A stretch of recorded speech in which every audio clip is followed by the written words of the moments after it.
د قرآن شریف په موږ او تاسو باندې یو حق دا ده چې دا باید صحیح ولولو. متاسفانه تر اوسه پورې داسې یو کورس نه ده ریکارډ شوی کوم چې ما ریکارډ شوی ده. دا د الله جل جلاله په ما باندې فضل ده او دا زه لویه خبره نه کوم، خو تاسو که چیرته دې کورس ته ننوځئ او وګورئ انشاءالله تاسو ته به دا هر څه واضح شي. د قرآن شریف صحیح لوستل په هر مسلمان باندې فرض دي. که چیرته ته قرآن شریف صحیح ونه لولې، په ځای د دې چې ته ثواب لاسته راوړې ګناهګارېږي.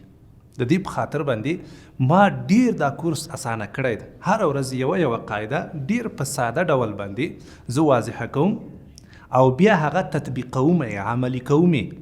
یعنی زما ډیر فوکس، ډیر تمرکز په پریکټیس باندې ده. دا څه تیوري نه ده فقط چې زه تاسو ته تیوري وړاندې کم یا معلومات تاسو ته وړاندې کم. نه، هر ورځ یو معلومات. تجوید کې ډیر زیات قواعد دي، خو د ټولو قواعدو کې ما مهم قواعد راغونډ کړي دي چې کوم د عامو مسلمانانو لپاره ډیر ضروري دي.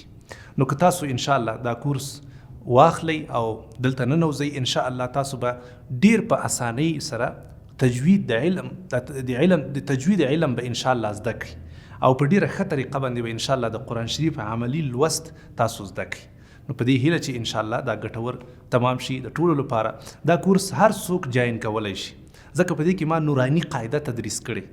هر څوک کولی شي چې انشاءالله دا ولولي او عام فهم ده. ښځې، نارینه، ځوانان، حتی ماشومان هم کولی شي چې له دې کورس نه ګټه واخلي، ځکه دا ډیر په ساده الفاظو باندې ریکارډ شوی او په ډیره ښه لهجه باندې.